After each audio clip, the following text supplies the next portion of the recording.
المرسلين وعلى آله وصحبه أجمعين. سبحانك لا علم لنا إلا ما علمتنا إنك أنت العليم الحكيم. رب اشرح لي صدري ويسر لي أمري واحلل عقدة من لساني يفقهوا قولي. أما بعد. Alhamdulillah ala nikmatil Islam, alhamdulillah ala nikmatil iman, wa kafa biha min ni'mah. Alhamdulillah, segala puji bagi Allah Subhanahu wa taala. Di siang hari ini rutinan kita dimulai kembali, ya.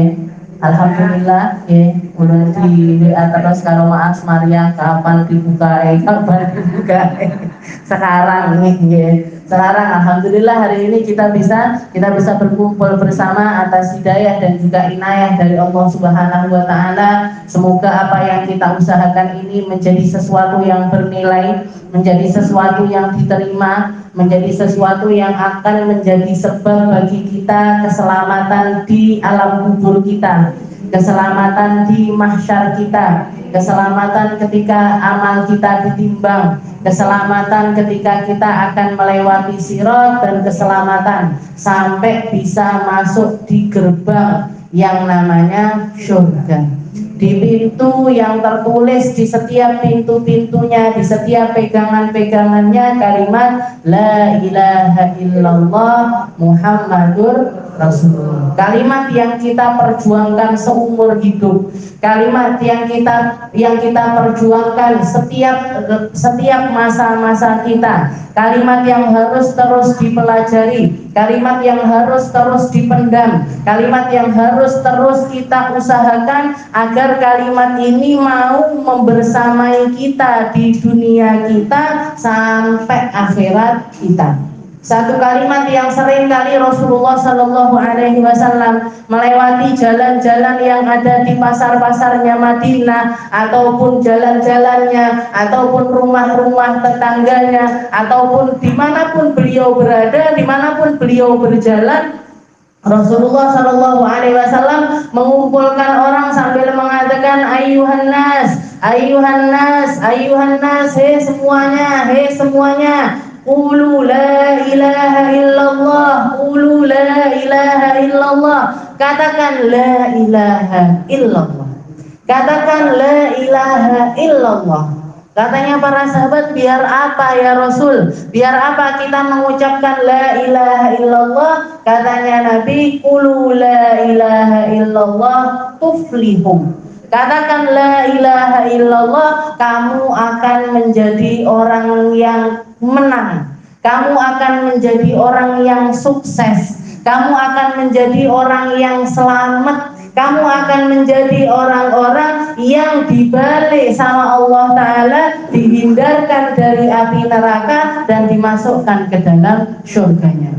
Kalimat la ilaha illallah adalah kalimat yang Nabi Muhammad perjuangkan dengan hartanya, dengan jiwanya, dengan jiwa sahabat-sahabatnya, dengan semua yang beliau miliki, semuanya diperjuangkan demi kalimat la ilaha illallah. Perjuangannya Nabi semuanya dipertaruhkan, semuanya direlakan, semuanya diperjuangkan demi agar setiap orang mengatakan la ilaha illallah Muhammadur Rasulullah. Ini harus terus kita ulang-ulang, ini harus terus kita perjuangkan. Perjuangannya kita nggak seberapa kalau dibandingkan perjuangannya Nabi.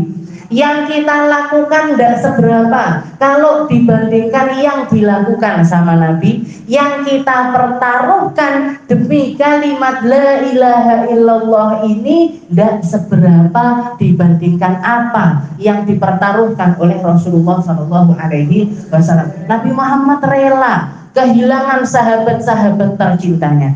Sayyidah Khadijah rela hartanya habis seluruhnya. Mereka orang-orang yang ada di zaman Nabi tahu persis kalimat ini adalah kalimat tertinggi, kalimat puncak yang tidak ada lagi di atasnya, satu kalimat yang ringan untuk diucapkan tapi berat sekali timbangannya di sisi Allah Subhanahu wa Ta'ala. Kalimat penentu selamat orane orang. Kalimat penentu husnul khotimah atau tidaknya seseorang. Kalimat penentu agar mereka masuk di dalam golongannya umatnya Nabi Muhammad atau tidak. Kalimat penentu selamatnya mereka di dunia ataupun selamatnya mereka di akhirat.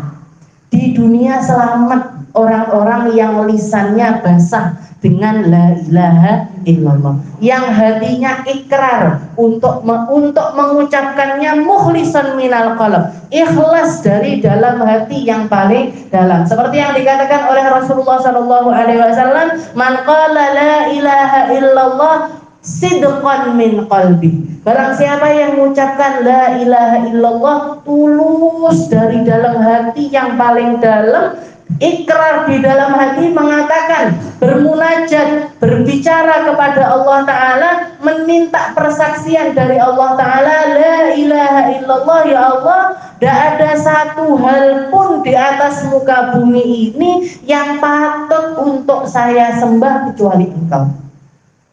Dan saya berikrar untuk menjalani kehidupan ini di atas rel, di atas syariat, di atas jalan yang telah dicontohkan oleh Nabi saya, Nabi Muhammad Sallallahu Alaihi Wasallam. Ini ikrar kepada Allah, la ilaha illallah Muhammadur Rasulullah. Saya bersaksi tidak ada Tuhan selain Allah dan Nabi Muhammad adalah utusannya. Ini Nabi Muhammad rela dodoki, jalan-jalan, pergi ke pasar-pasar sambil mengatakan qulu la ilaha illallah. Waconan, bacaan, ulang-ulangan. Walaupun kalian sudah berislam, tetaplah baca la ilaha illallah. Meskipun kalian sudah beriman, tetaplah untuk berzikir dengan zikir la ilaha illallah. La ilaha illallah Muhammadur Rasulullah. Ini yang dikatakan oleh Rasulullah. Ditambah lagi beliau memperjuangkan ini dengan semua yang beliau miliki. Sayyidina Ali bin Abi Thalib barusan pulang dari Mekah, datang ketika Rasulullah berangkat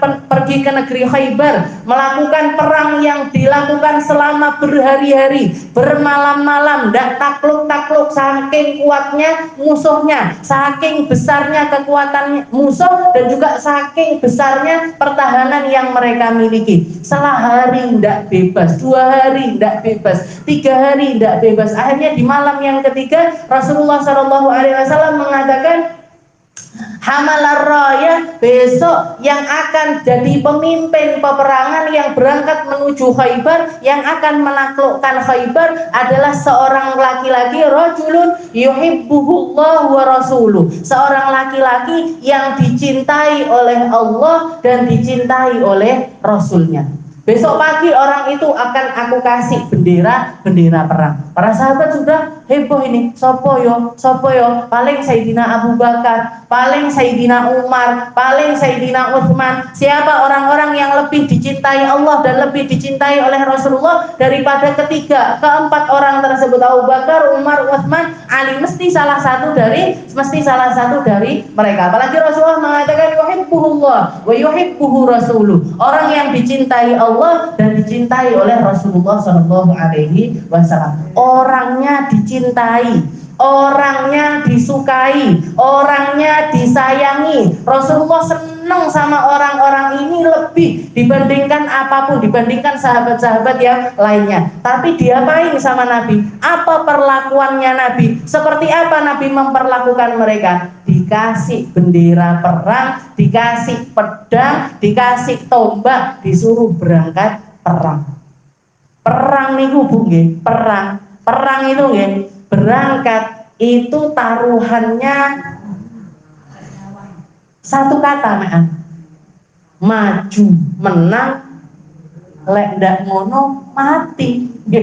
Kalau kalah dia mati, kalau maju menang selamat pulang, kalau maju kalah habis sudah umurnya, entek di sana. Tapi ini orang-orang yang disayangi, satu persatu direlakan sama Nabi, satu persatu diperintahkan. Satu pasukan berangkat perang Badar, berapa banyak dari sahabatnya Nabi yang wafat? Perang Uhud dilakukan, ini sahabatnya Nabi dikorbankan satu persatu untuk menegakkan satu kalimat, yaitu la ilaha illallah. Akhirnya besok paginya subuh, selesai sholat subuh, Rasulullah manggil Rasulullah memanggil, Aina Ali bin Abi Thalib. Mana ini? Ali bin Abi Thalib. Para sahabat wis bedhe, mesti salah satu dari 4 orang ini dipanggil. Maju Sayyidina Ali, tapi beliau maju dalam keadaan dibopong sama 2 orang. Kanannya dipopong, kirinya nggih dipopong. Ternyata kenapa? Ternyata salah satu dari 2 matanya Sayyidina Ali ini lagi sakit mata.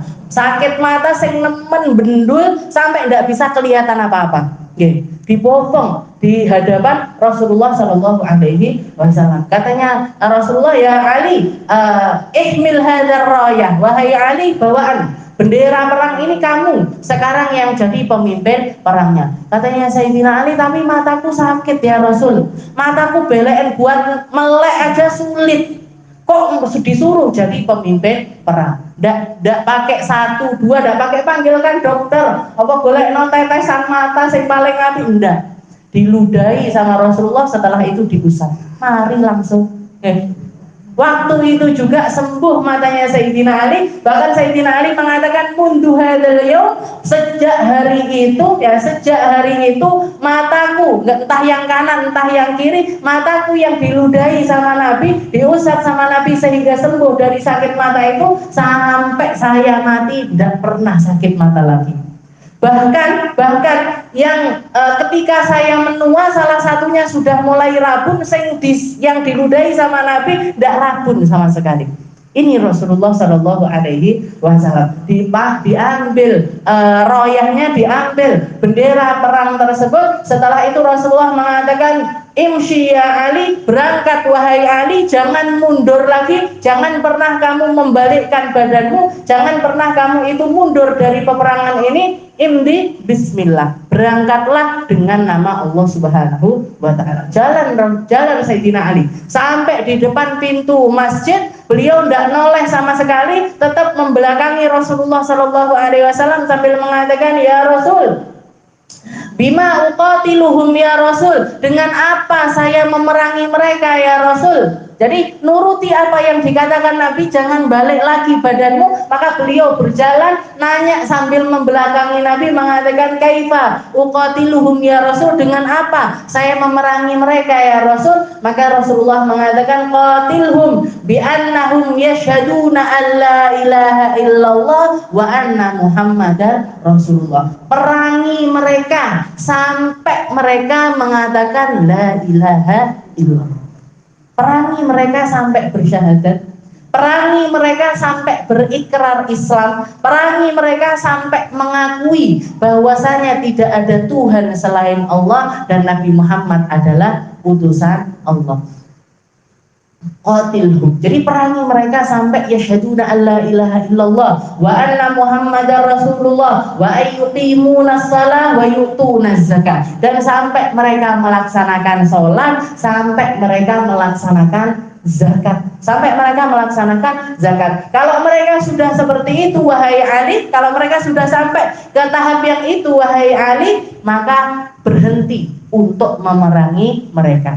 Dan wa bi an yahdiyallahu bika rajulan wahid khairun laka min humrin ni'am. Dan ketahuilah wahai Ali, satu orang saja kamu ingatkan tentang la ilaha illallah, satu orang saja kamu berhasil islamkan, satu orang saja mau bersaksi kepada Allah Ta'ala, itu pahalanya lebih baik dibandingkan dunia seisinya. Dibandingkan kamu punya dunia seisinya, kamu punya mobil paling mewah, kamu punya jabatan paling tinggi, kamu punya apapun di atas muka bumi ini, pahalanya kalau dibandingkan dengan kamu memasukkan satu orang ke dalam agama Islam, itu pahalanya lebih besar yang kamu dapatkan dari Allah Subhanahu wa Ta'ala. Berangkat Sayyidina Ali, berangkat untuk memerangi Khaybar, dan ternyata benar di hari itu baru berhasil ditaklukkan yang namanya Khaybar. Ini kalimat yang super agung, kalimat yang kita pengennya hidup dengannya, mati juga bawa la ilaha illallah. Di kuburan iso selamat. Ketika seseorang berjiwa dengan jiwa la ilaha illallah. Orang bakalan selamat untuk ketika menghadapi apa saja, ketika mereka menyandarkan jiwanya hanya kepada Allah Subhanahu wa taala. Ini orang paling enak, ini orang paling merdeka, ini orang yang paling tidak punya beban. Ini kalimat terjujur di atas muka bumi ini. Kalau kita mau tahu kalimat yang paling jujur yang ada, yang pernah kita keluarkan dari lisan kita, ini kalimat apa? Kalimat la ilaha illallah. Karena kalimatnya benar, diikrarkan secara benar, orang ketika memahami maknanya akan selalu berada di jalan yang benar. Orang kalau ngerti la ilaha illallah, tidak mungkin berbohong, tidak mungkin berkhianat, tidak mungkin bermaksiat, tidak mungkin melakukan perkara yang haram, tidak mungkin mau bahkan punya niatan untuk melakukan hal-hal yang tidak diridhoi oleh Allah Ta'ala. Lepas ketika seseorang mengerti makna dari kalimat la ilaha illallah. Ini yang harus kita pahami. Nabi Muhammad orang yang paling paham dengan kalimat la ilaha illallah. Makanya hidupnya paling indah, dakwahnya paling indah, kata-katanya paling indah, akhlaknya paling indah, tindak tanduknya paling indah. Makanya ketika ada seorang sahabat baru saja masuk Islam, orang ini barusan masuk Islam, sholat di belakangnya Rasulullah Shallallahu Alaihi Wasallam. Akhirnya ketika sholat dia bersin, apa yang dibilang? Alhamdulillah. Sebelahnya konconan dia, yarhamukallah. Dijawab lagi, yahdikumullah wa yuslih balakum. Tengah-tengah sholat ini, alhamdulillah, yarhamukallah. Ini sahabat yang lainnya dikatakan waktu itu, ini orang yang baru masuk Islam itu bilang, ketika saya mengucapkan yang seperti itu, ketika saya bersin setelah itu mengikuti apa yang diajarkan. Jadi istilahnya karena baru masuk Islam, ngajinya separuh, ngajinya masih setengah, maka dia bersin langsung mengucapkan alhamdulillah. Ini sahabat-sahabat yang lain harus mentelung-mentelung, ngelirik kabeh. Pas dijawabi tambah semuanya. Waktu itu sahabat kan laki perempuan, jadi kalau perempuan ngingetkan orang kesalahan di dalam sholat kan nepuk nih gitu. Kalau udah gitu ngetan, laki-lakinya tasbih subhanallah subhanallah. Jadi wes ribut sak masjid di kabeh bertasbih subhanallah subhanallah subhanallah. Nggak oleh, maksudnya apa? Negur si laki-laki ini kalau sholat seperti itu salah. Dia nggak paham-paham. Opo karepe ini diteruskan sampai selesai sholat. Begitu selesai sholat, ini orang-orang udah heboh. Ya Rasul, ini kok nggak sah di sholatnya ya Rasul, nggak benar ini sholatnya ya Rasul. Maka Rasulullah ketika membalikkan badannya, tidak ada raut marah di wajahnya, tidak ada merengut, ya ndak enek, tidak ada. Dikatakan kata laki-laki tersebut, fa'alqani Rasulullah biwajhin basan. Jadi Rasulullah nengok kepada aku dengan wajah yang penuh dengan senyum. Setelah itu mengatakan, man fa'ala hadza, siapa tadi yang membaca seperti itu siapa? Sahabat ini pede, tidak ngerti lah dia salah. Ana ya Rasul, saya ya Rasul, pede. Saya kan ngikuti yang diajarkan sama Nabi. Katanya kalau bersin bacanya alhamdulillah, dijawabi yarhamukallah, dijawab lagi yahdikumullah wa yuslih balakum. Ana ya Rasul. Katanya Rasulullah, inna dzalik fi ghairi shalah. Yang seperti itu dilakukannya ketika kamu di luar sholat. Lah ning jero sholat yo ojo. Kalau di dalam sholat inna masa, tapi Rasulullah tidak mengatakan jangan seperti itu di dalam, enggak. Rasulullah cuma mengatakan inna masalahu tasbihu wa tahmid. Kalau di dalam sholat itu penuh dengan gerakan-gerakan yang diaturkan, penuh dengan zikir-zikir yang diaturkan, bacaan-bacaan yang diaturkan, jangan dimasuki sesuatu yang keluar dari itu. Oh na'am ya Rasul. Ya kalau gitu berarti saya kurang ngajinya ya Rasul. Berarti harus rajin ke masjid ya Rasul. Berarti harus sering duduk di majelis ya Rasul. Cuman gitu tak jawabannya Rasulullah Shallallahu Alaihi Wasallam ini. Rasulullah negurnya ndak pakai marah-marah, negurnya ndak pakai kamu salah, ndak sama sekali. Makanya di zaman ini penuh dengan keheranan. Kalimat yang dengan kalimat itu bisa memasukkan seseorang untuk masuk ke dalam agamanya Allah Ta'ala, di zaman ini dibilang bisa keluar dari agamanya Allah. Tahlilan jere bid'ah, mulutan jere bid'ah. Kalau sudah bid'ah itu apa? Sesat. Kalau sesat itu apa? Masuk neraka. Nah ini loh kalimat ini yang bisa menyelamatkan seseorang dari predikatnya sebagai seorang kafir masuk ke dalam agama Islam. Lah kok malah orang ketika baca kalimat ini bikin mereka keluar dari agama Islam. Ini perayo lucu gitu. Ini kan lucu. Jadi kalau ada orang kumpul-kumpul ngapain tahlilan? Tahlilan itu isinya apa? Baca Quran, ada Qurannya di situ, ada surat Al-Ikhlas, ada surat Al-Falaq, An-Nas, ada ayat kursi dan lain sebagainya. Habis itu baca sholawat, habis itu baca tasbih, habis itu baca tahlil. Tahlil ini kenapa toh? La ilaha illallah itu tahlil. Yeah. La ilaha illallah itu sendiri adalah kalimat dari tahlil. Maka tidak mungkinlah perkumpulan yang seperti itu akan membuat mereka masuk ke dalam neraka. Tidak tego Allah Ta'ala, tidak setega itu. Yang bahkan dikatakan ketika ada seorang hamba mengucapkan la ilaha illallah, ihtazza arsyur rahman, arasnya Allah ini bergetar, lautan bergetar, semua hewan yang ada di dalamnya ini berguncang nuntut kepada Allah Ta'ala. Ketika Allah Ta'ala mengatakan uskun ya arash, berhenti wahai arash, jangan bergoncang lagi, berhenti wahai lautan, jangan bergoncang lagi. Apa kata mereka? Mereka mengatakan la wallah, ndak ya Allah, hatta taghfir liqari'iha, sampai jenengan kerso menggugurkan dosa-dosa orang yang sedang mengucapkan la ilaha illallah. Ini arasnya Allah, ini lautannya Allah.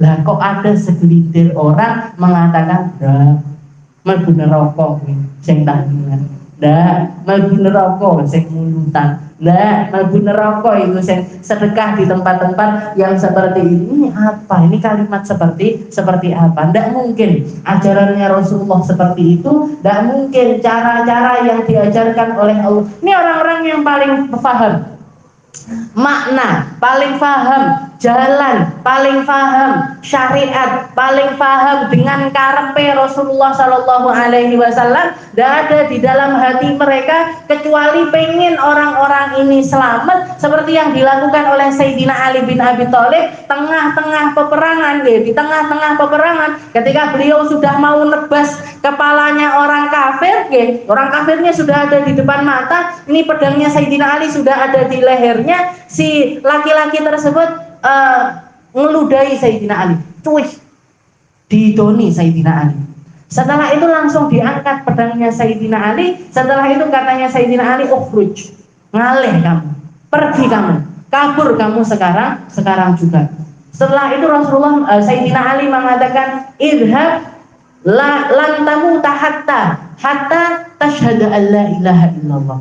Pergi kamu, saya berjanji, istilahnya saya tak sumpahi kamu tidak akan mati kecuali kamu bersyahadat.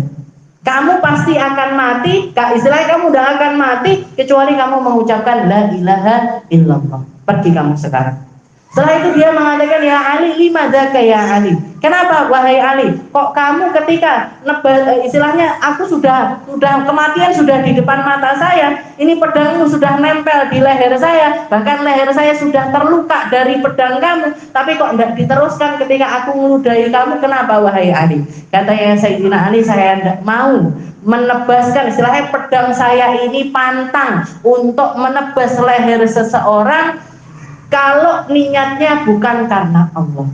Ketika waktu itu pertama ketika pedang ini nempel di leher kamu, saya melakukannya karena Allah, karena atas dasar la ilaha illallah. Tapi begitu kamu meludahi saya, tercoreng harga diri saya, keluar setan yang ada di dalam diri saya, pengen istilahnya pengen neruskan itu karena emosi, saya tidak mau. niat saya untuk nebas pedang ini tadi yang harusnya karena Allah sehingga menyebabkan saya selamat, menyebabkan saya masuk ke dalam surga, berganti menjadi karena hawa nafsu saya dan saya tidak ngerti nanti gimana jawabnya di hadapan Allah Subhanahu wa Ta'ala. Diurungkan, pergi dia. Laki-laki ini tadi pergi sampai dikatakan sampai dia punya ikrar, habis itu apa masuk Islam? Udah ditunda, melek ngerti mujarabnya perkataannya Sayyidina Ali ini seberapa, sampai masuk usia 100 tahun, sampai masuk usia 100, sampai dia kesel urip nggih. Orang kalau ketuaan kan ngoten nggih, istilahnya sampai punya anak, sampai punya cucu, sampai punya buyut, sampai punya wes, istilahnya sampai dia sendiri bosan sama kehidupannya, wes kesel urip, wes kesel mangan ngombe, sudah capek dia, sampai akhirnya di akhir hayatnya dia mengatakan, demi Allah wahai Ali, kayaknya memang benar sumpahmu, saya tidak akan mati kecuali mengucapkan la ilaha illallah. Habis itu dia bilang la ilaha illallah Muhammadur Rasulullah, mati langsung. Ini jadi orang-orang yang paling paham makna dari la ilaha illallah tidak akan punya perangai seperti itu, tidak akan gampang nyalahkan orang, tidak akan gampang memvonis orang, tidak akan, karena mereka paham dengan makna la ilaha illallah Muhammadur Rasulullah. Semoga kita semuanya dikaruniai sama Allah Ta'ala kenikmatannya la ilaha illallah, ngerti dengan la ilaha illallah, paham dengan la ilaha illallah, dan kepahaman ini terus nambah dan terus nambah sehingga bisa membentengi kehidupan kita, bisa membentengi jalan hidup kita, bisa membentengi anak cucu kita, bisa membentengi orang-orang yang kita sayangi agar selamat, agar semuanya berada di dalam barisannya Rasulullah Shallallahu Alaihi Wasallam. Kalimat yang super agung, kalimat yang setiap kali kita ngaji kita awali dengan la, walaupun lafadznya berbeda, la ilaha illallah al-malikul haqqul mubin, la ilaha illallah al-malikul haqq, tapi semuanya semakna, semuanya untuk memperkuat iman kita, memperkuat kefahaman kita, memperkuat diri kita, jiwa kita untuk terus bisa lebih memahami dengan makna tersebut. Karena orang-orang yang bisa sampai ke tingkat seperti orang-orang yang ada di zamannya Nabi, orang-orang istilahnya sahabat-sahabatnya Nabi ini kan orang-orang yang paling lulus dengan kelulusan yang paling tinggi, gitu. Istilahnya kalau orang dibilang orang tukang renang, orang tukang ini kan sudah pro, mereka jebur di laut yang ketinggiannya, yang dalamnya itu sampai 10 meter, 20 meter iso. Oke, kalau kita ini kan la ilaha illallah kecek-kecek di nenggone pinggiran, nenggone pantai, melayu-melayu gitu toh. Oke, masih di pinggir pantai seperti itu saja. Orang-orang yang paham makna ini, oke. Kelakuannya itu kan kadang aneh-aneh, seperti Sayyidina Khalid bin Walid. Sayyidina Khalid bin Walid itu dikatakan beliau ini ketika pernah ditantang sama orang-orang Yahudi, ada orang-orang Yahudi mengatakan, ya Khalid, wahai Khalid bin Walid, ini ini di dalam botol ini ada racun yang kalau orang mengkonsumsinya bakalan mati dalam hitungan detik.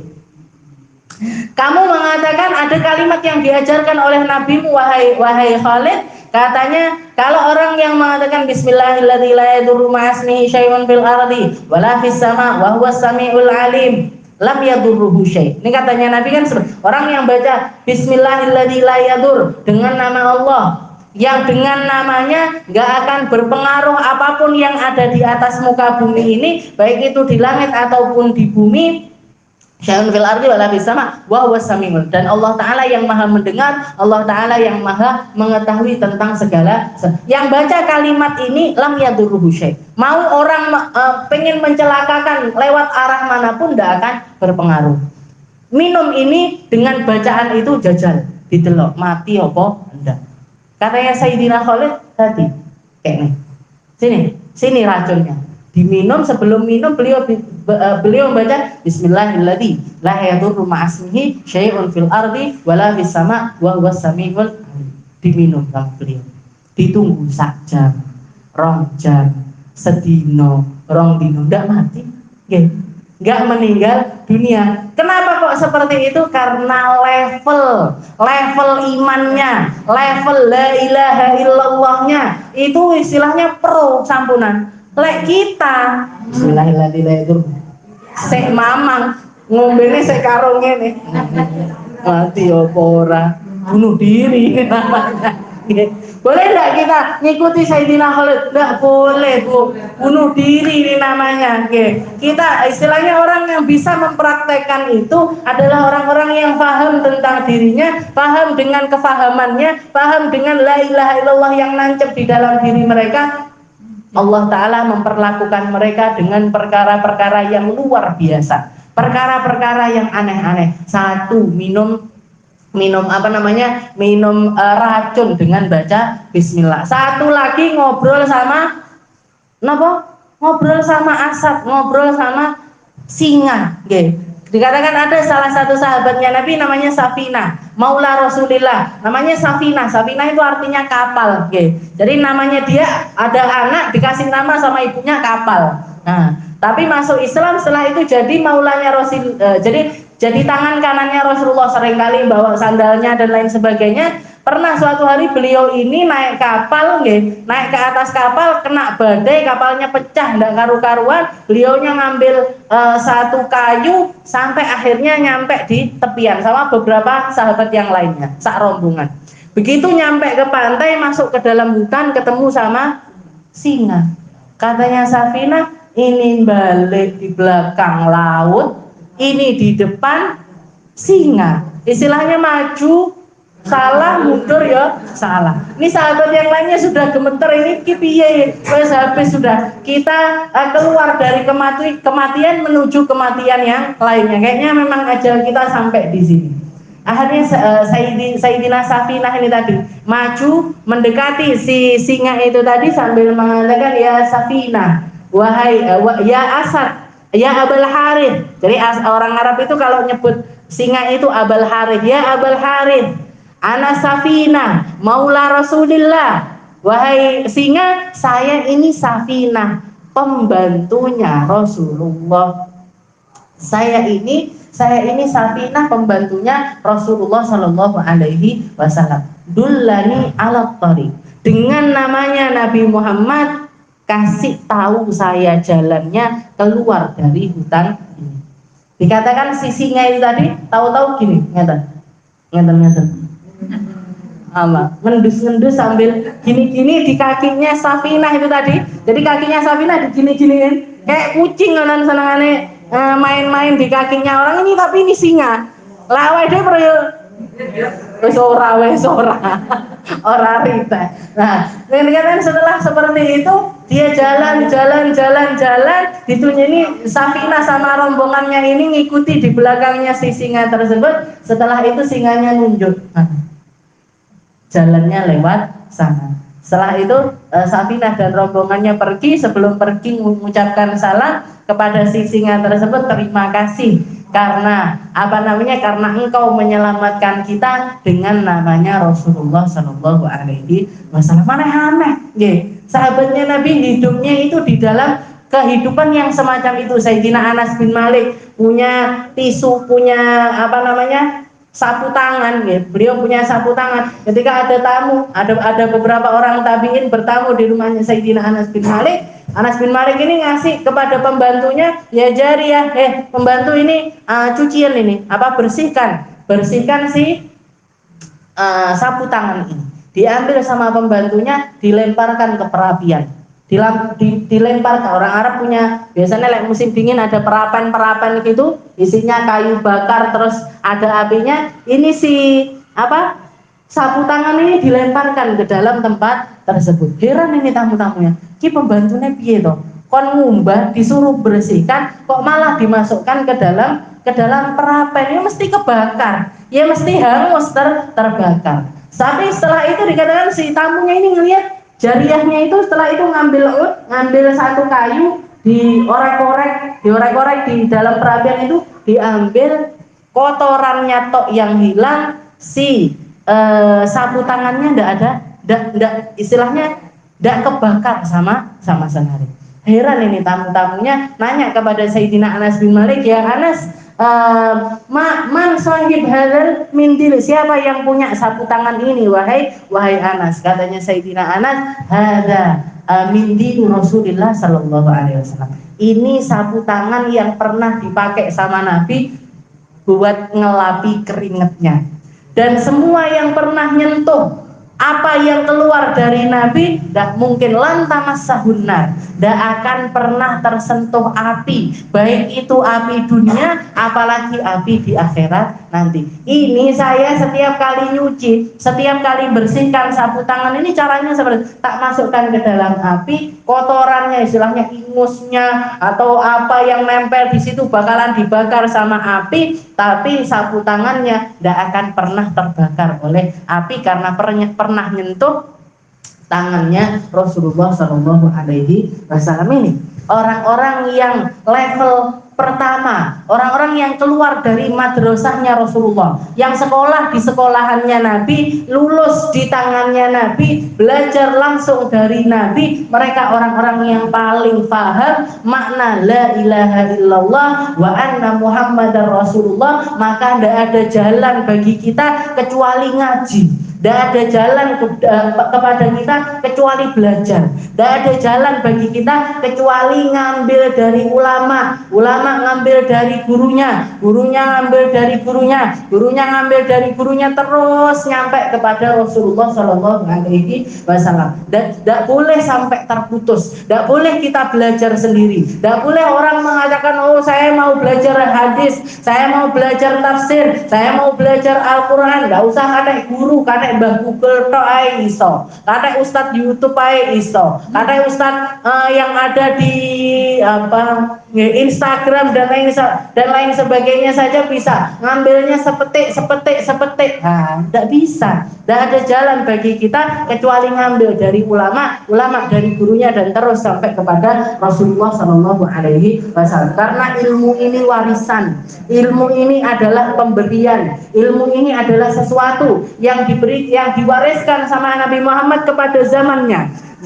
kepada zaman setelahnya kepada setelahnya, terus sampai kepada kita pada hari ini. Makanya ada seorang perempuan cerdas ketika ditanya, istilahnya duduk sama seseorang yang punya pemahaman semacam itu, istilahnya tidak perlu melakukan kebid'ahan, istilahnya yang pokoknya ustadz-ustadz yang model-model aneh-aneh di zaman sekarang ini. Mereka kan kadang-kadang dengan nama Al-Quran dan juga hadis tidak mau pakai sesuatu yang lain, tidak mau pakai kata-katanya Imam Syafi'i, tidak mau pakai kata-katanya Imam Malik, Imam Ahmad bin Hanbal dan lain sebagainya, maunya langsung Al-Quran sama hadis. Ketika ada seorang perempuan ditanya, wahai perempuan, kamu mau hadis atau Al-Quran lewat pemahamannya Imam Syafi'i atau langsung kepada Al-Quran dan juga hadis?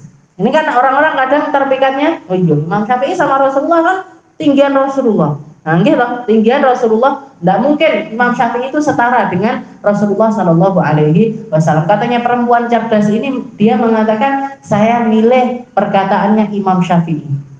Kenapa kok seperti itu? Karena saya lebih aman pakai kata-katanya Imam, istilahnya memahami Al-Quran dan hadis lewat pemahamannya Imam Syafi'i ketimbang Al-Quran hadis lewat pemahaman dewi.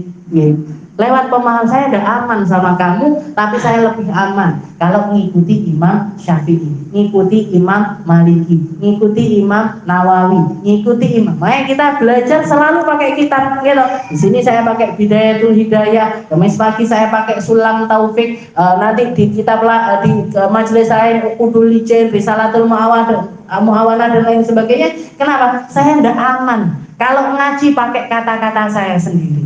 Saya tidak aman kalau ngaji pakai pemahaman saya sendiri, tapi lebih aman kalau ngambil dari orang-orang yang telah mendahului kita dengan karya-karya mereka, dengan pemahaman-pemahaman mereka, dengan hal-hal yang ada di dalam diri mereka, sir dhahirah ataupun batinah, sir istilahnya rahasia yang bisa kita lihat ataupun yang tidak bisa kita lihat, ini lebih aman. Kita duduk di sini sebelum ngaji yang dibaca Hizib Nasr Nasr ini punyanya siapa? Punyanya Imam Haddad. Lebih baik pakai karyanya Imam Haddad timbangannya golek-golek dewi.